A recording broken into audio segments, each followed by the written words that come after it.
الله نحمده ونستعينه ونستغفره ونؤمن به ونتوكل عليه ونعوذ بالله من شرور أنفسنا ومن سيئات أعمالنا من يهده الله فلا مضل له ومن يضلله فلا هادي له وأشهد أن لا إله إلا الله وحده لا شريك له وأشهد أن سيدنا ونبينا ومولانا محمدا عبده ورسوله صلى الله تعالى عليه وعلى آله وأصحابه وبارك وسلم تسليما كثيرا أما بعد فأعوذ بالله من الشيطان الرجيم بسم الله الرحمن الرحيم ونفس وما سواها فألهمها فجورها وتقواها قد أفلح من زكاها وقد خاب من دساها آمنت بالله صدق الله مولانا العظيم.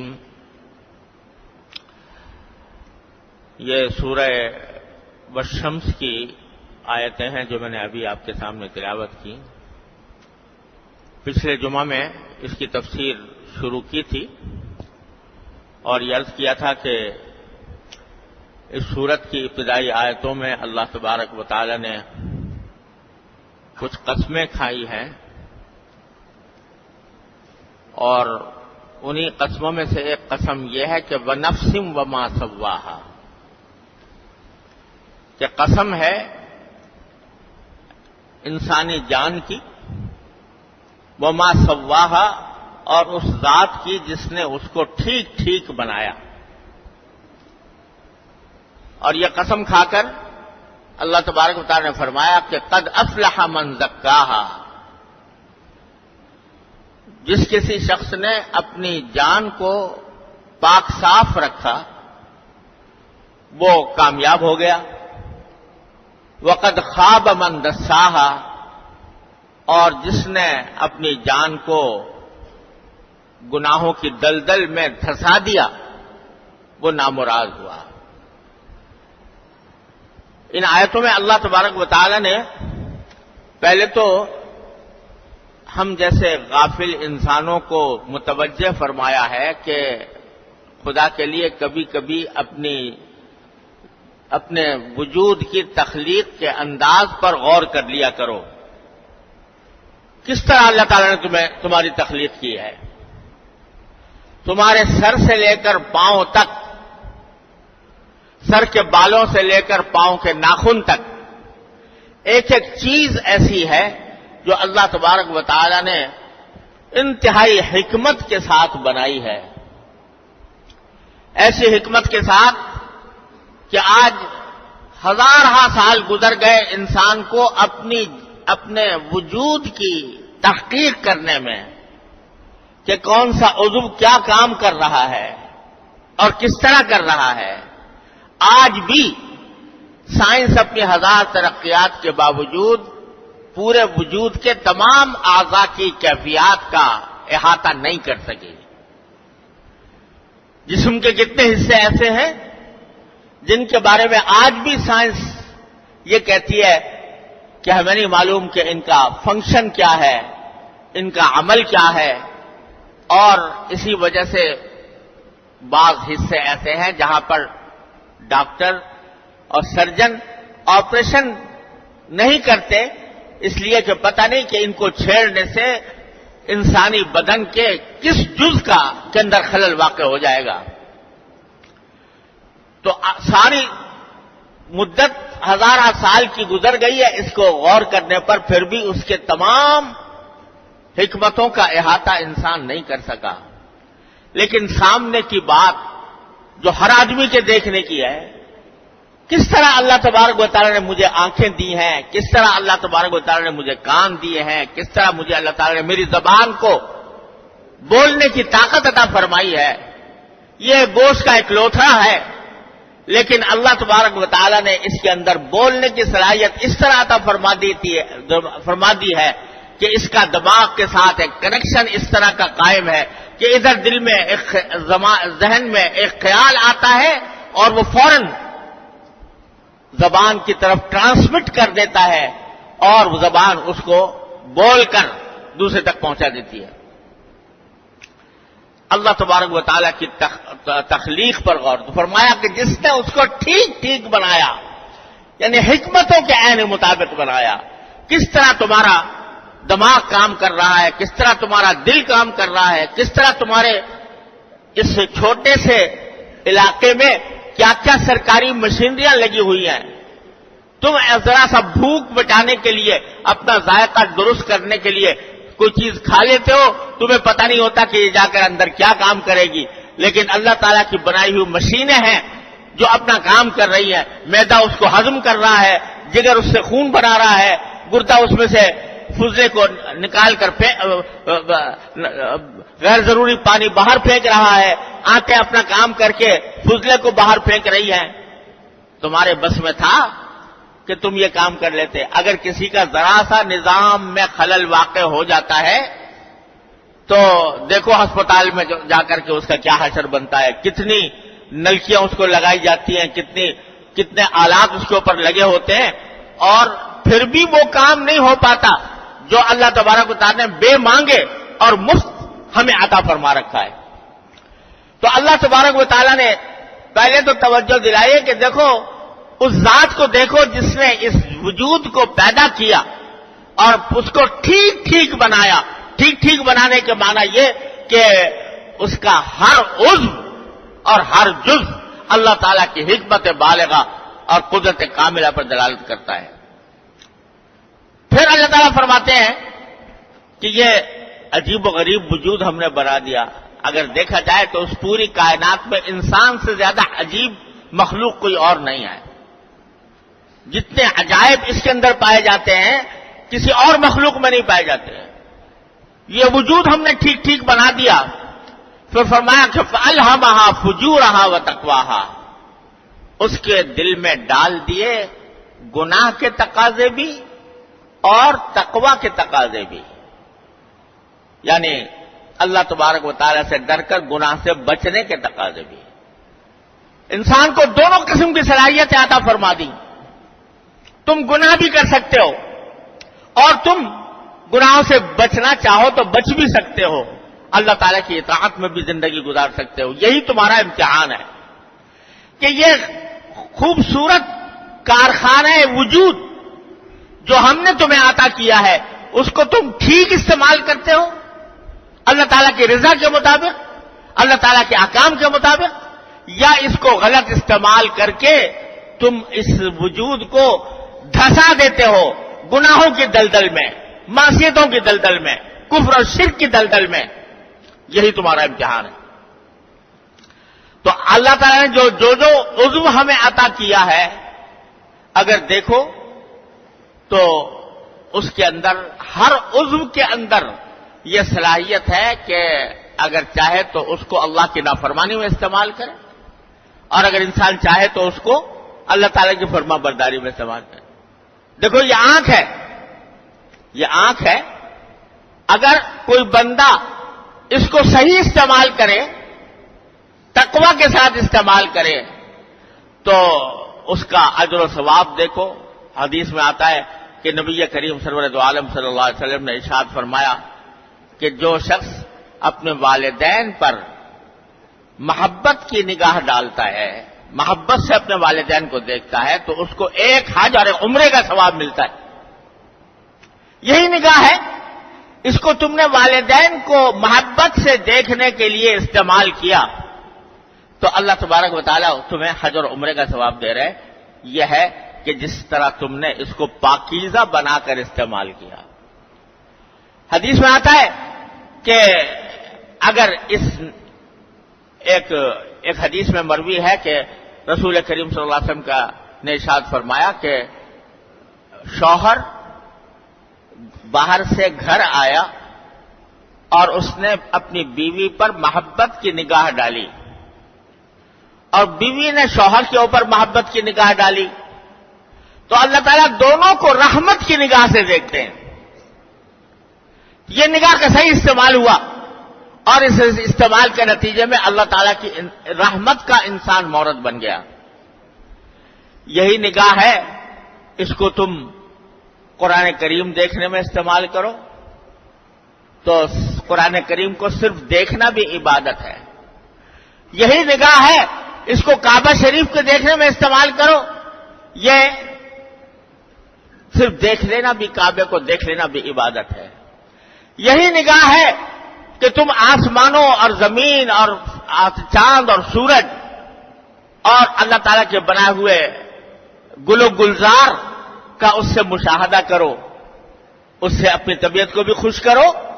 اور اس سے اللہ تبارک و تعالیٰ کی حکمت بالغہ اور اس کی قدرت کاملہ کی طرف تمہارا دھیان جائے. تو یہ نگاہ کا صحیح استعمال ہے، اس کے اوپر بھی اجر و ثواب ہے. لیکن یہی نگاہ العیاذ باللہ اگر ناجائز کاموں میں استعمال ہو، کسی نامحرم پر لذت لینے کے لیے کسی محرم پر نگاہ ڈال کر اس سے لذت لینے کے لیے آدمی استعمال کرے تو فرمایا یہ آنکھوں کا زنا ہے، آنکھوں کی زنا کاری ہے، یہ گناہ ہے. یہ تم نے اس دی ہوئی آنکھ کو غلط استعمال کر دیا اور بجائے اس کو پاکیزہ بنانے کے اس کو تم نے معصیت میں دھسا دیا. اس نگاہ کے ذریعے اگر تم کسی کے اوپر حقارت کی نگاہ ڈالو، کسی بھی انسان کو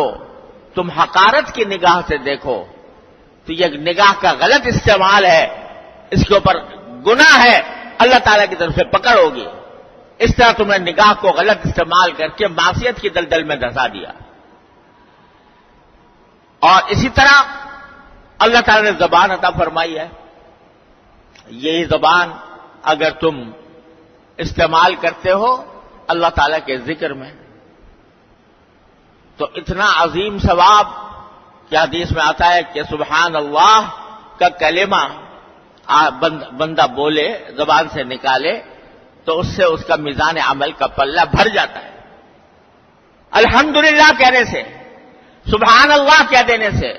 اللہ تعالیٰ کا ذکر کر دینے سے، کسی طرح بھی ذکر، تو اس کے ذریعے تمہاری نیکیوں کے انبار جمع ہو جاتے ہیں. اسی زبان کو تم تلاوت قرآن میں استعمال کرو تو ایک ایک حرف پر 10 نیکیاں مل رہی ہیں. اسی زبان کو اگر تم کسی ٹوٹے ہوئے دل،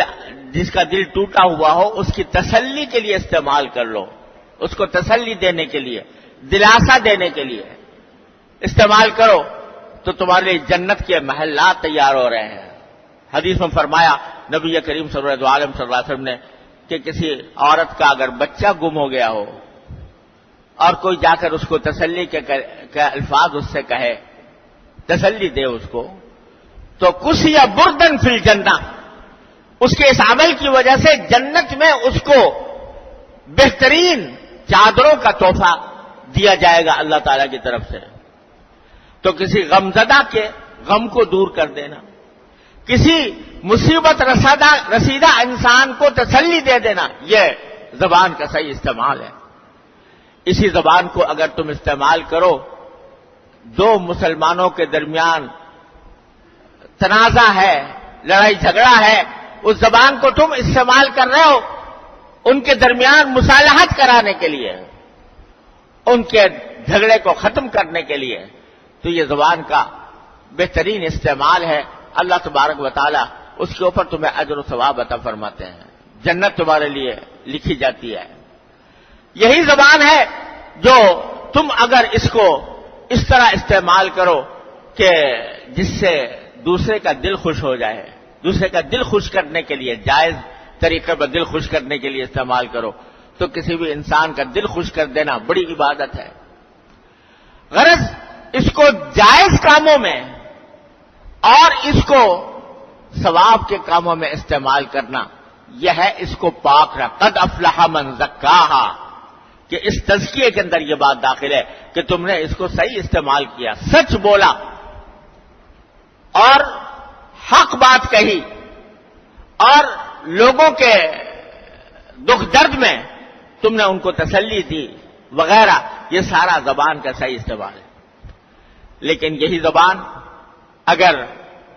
العیاذ باللہ استعمال ہو جھوٹ بولنے میں، جھوٹ بولنا، چاہے وہ جھوٹ عام حالات میں بولے کوئی آدمی یا مذاق میں بھی بول دے، مذاق میں بھی جھوٹ بولنا جائز نہیں ہے. مذاق خوش سکی جائز ہے، شگفتہ گفتگو کسی سے کرنا جائز ہے، بلکہ اچھا ہے دل خوش کرنے کے لیے، لیکن اس میں جھوٹ بولنا جائز نہیں. اگر اس کو جھوٹ بولنے میں استعمال کیا تو تم نے تو اس زبان کو جو اللہ کی تعالیٰ کی دی ہوئی مشین تھی تمہارے پاس، بے مانگے اور بے قیمت اور بے محنت اللہ تعالیٰ نے تمہیں عطا فرما دی تھی، اس کو تم نے اللہ تعالیٰ کی نافرمانی میں استعمال کیا، اس کو غیبت میں استعمال کیا، دوسرے آدمی کی کسی کی پیٹھ پیچھے اس کی برائی کرنا کہ جس سے اس کو پتہ چلے تو اس کو دکھ ہو کہ میرا اس طرح ذکر کیا گیا، اس غیبت میں استعمال کر رہے ہو، تو یہ زبان کا غلط استعمال ہے. کسی کے اوپر بہتان لگا دیا، بلا تحقیق کسی کے اوپر بہتان لگا دیا، کوئی الزام لگا دیا تحقیق کیے بغیر، جس کا تمہارے پاس ثبوت نہیں، جس کا تمہارے پاس دلیل نہیں، ایسی بات کسی کے بارے میں کہہ دی تو ڈبل گناہ، جھوٹ بولنے کا بھی اور غیبت کرنے کا بھی. یہ تم نے غلط استعمال کیا اس زبان کو، تو یہ قد خاب من دساہا اس میں داخل ہے کہ اس نے اپنے اللہ تعالیٰ کی دی ہوئی نعمتوں کو معصیت کی دلدل میں دھسا دیا، گناہ کی دلدل میں دھسا دیا. اللہ تعالیٰ نے کان عطا فرمائے، کتنی بڑی نعمت. اس کے قدر اس سے پوچھو جو اس سننے کی طاقت سے محروم ہے، اس سے پوچھو کہ کتنی بڑی نعمت ہے، کیونکہ مفت مل گئی ہے، بے مانگے مل گئی ہے، اس واسطے اس کی قدر نہیں ہوتی. اللہ بچائے اگر بیٹھے بیٹھے کوئی ایسی بیماری لاحق ہو جائے جس سے کانوں سے سنائی نہ دے رہا ہو، کتنے پریشان ہو جاؤ گے اور کس طرح ڈاکٹروں کے پیچھے بھاگتے پھرو گے، ہزار روپیہ خرچ کرنے کو تیار ہو جاؤ گے کہ کسی طرح میری سننے کی طاقت واپس آ جائے. لیکن اللہ تعالیٰ نے دے رکھی ہے بے مانگے، اور مسلسل یہ کان یہ خدمت انجام دے رہے ہیں کہ اس سے تم ہر آواز سن لیتے ہو، ہر بات سن لیتے ہو. اس کو اگر تم استعمال کرو اللہ تبارک و تعالیٰ کی رضا کے کاموں میں، ان کانوں سے خیر کی باتیں سنو، جائز باتیں سنو، جن کو اللہ تعالیٰ نے حلال کیا ہے وہ باتیں سنو، تو یہ ان کا صحیح استعمال ہے. ان کو گویا آپ نے پاک صاف رکھا. اور اگر اس کان کو استعمال کیا غیبت سننے میں، اس کو استعمال کیا فحش گانے سننے میں، گانا بجانا سننے میں، اس کان کو استعمال کیا لوگوں کی سازشیں سننے میں، ایسی باتیں سننے میں جس سے کسی بندے کو تکلیف پہنچتی ہو، تو یہ کان کا غلط استعمال ہے. یہ کان کا ایسا استعمال ہے کہ جس کے نتیجے میں تم نے اس کان کو معصیت کی دلدل میں دھسا دیا.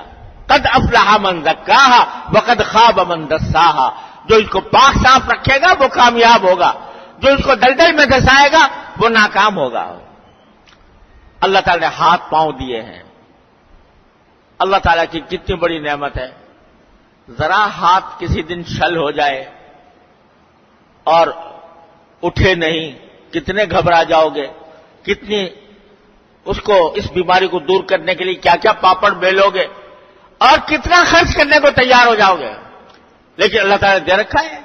جب چاہتے ہو حرکت کرتا ہے یہ، جب چاہتے ہو کہ پاؤں کے ذریعے جہاں چاہتے ہو چلے جاتے ہو. یہی ہاتھ اگر استعمال ہوتا ہے اللہ تبارک و تعالیٰ کے رضا کے کام میں، کسی بچے کے سر پر شفقت کا ہاتھ پھیر کر یہ استعمال کرتے ہو، اس کے اللہ تبارک و تعالیٰ کیا اس کے درجات ہیں. اسی ہاتھ سے اگر جائز چیزیں پکڑتے ہو تو اللہ تبارک و تعالیٰ کی رضا حاصل ہوتی ہے، لیکن یہی ہاتھ اگر کسی کو مارنے پر کے لیے استعمال کرو، کسی کے ساتھ زیادتی کرنے پر استعمال کرو، تو یہ تم نے اس کو معصیت میں دھسا دیا۔ پاؤں ہیں، یہ پاؤں اگر چلنے کے لیے مسجد کی طرف جانے کے لیے استعمال کر رہے ہو تو حدیث میں آتا ہے کہ جب بندہ مسجد کی طرف بڑھتا ہے، چلتا ہے نماز پڑھنے کی غرض سے، تو ہر قدم پر اس کا ایک گناہ معاف ہوتا ہے اور ایک درجہ اس کا بلند ہوتا ہے۔ یہ تم اس کو صحیح استعمال کر رہے ہو اور اس کے نتیجے میں اس کو پاک صاف بنا رہے ہو،